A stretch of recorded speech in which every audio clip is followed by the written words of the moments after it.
What concerns are the residents there raising?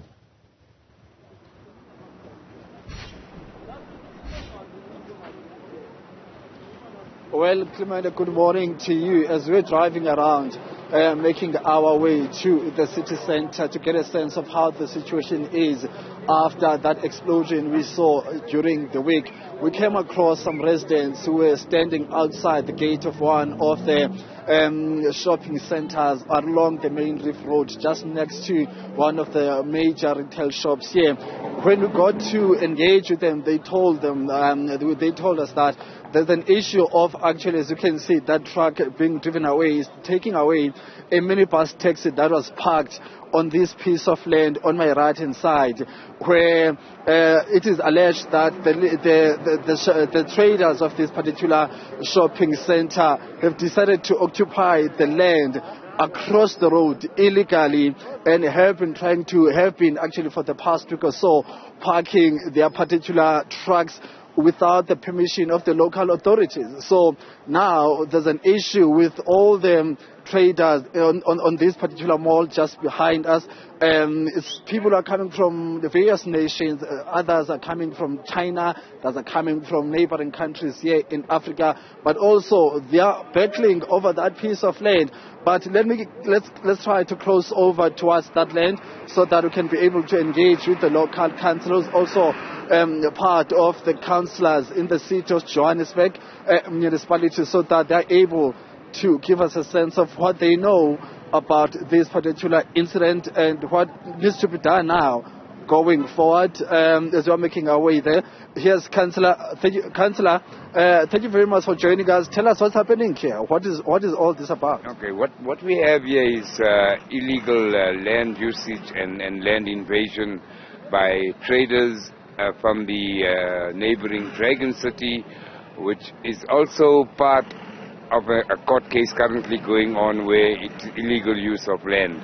So overnight we've had these traders who had just come and park their vehicles on a piece of land that should not be used. This is servitude land with the ESCOM pylons, so no vehicle should be parked underneath here. Last night I was notified that there was a whole lot of trucks parked here. We came in, we got them moved, but this morning when we got up there was more trucks parked. I must commend the JMPD for their swift reaction, and we managed to move over 30 or 40 trucks that was parked on the land behind me. All right, talk to us. Let's try to show the viewers the trading center we're talking about. That's the trading center, Clement. So they are trying, or they are attempting to use this particular piece of land as an overflow parking area, which Councillor is saying was not authorized.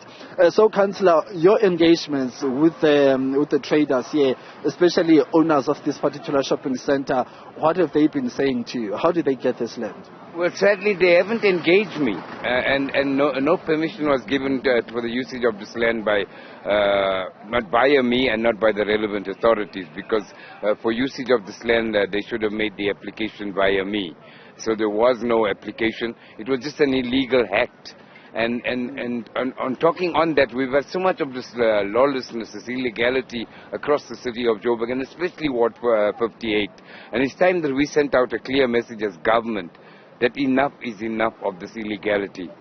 Councillor, we were also told that actually this entrance point, which they are standing on right now, was not approved by authorities. You reside in this area. How did this happen?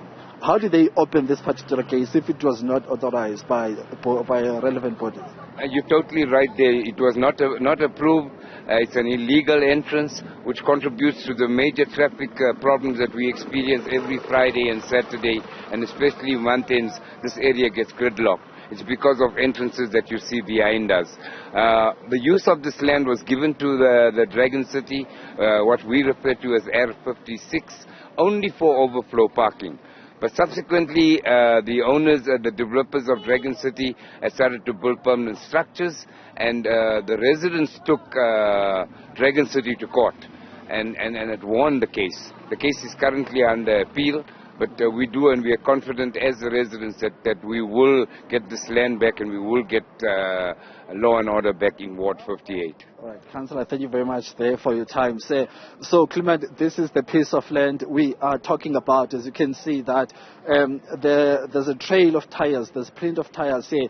That's where the minibus taxi you saw being towed away was parked, and overnight there were other trucks which are also parked here. So it's a very, very interesting situation, because the local councillor resides not far from here, and he was telling me that the entrance point itself was never approved, but it's wide open. You've got security guards standing there. So what we'll try to do then, Clement, will try to cross over so that we're able to engage with the Chinese community and other owners of the shops here inside that particular shopping center, and see if they'll be able to engage with us, so that they tell us their side of the story, and also tell us how did they get this particular land, but also who approved whatever structures they have there. So we'll try to have that conversation the next hour or so, if they do agree to engage with us. All right, Zeniko, thank you so much for that update.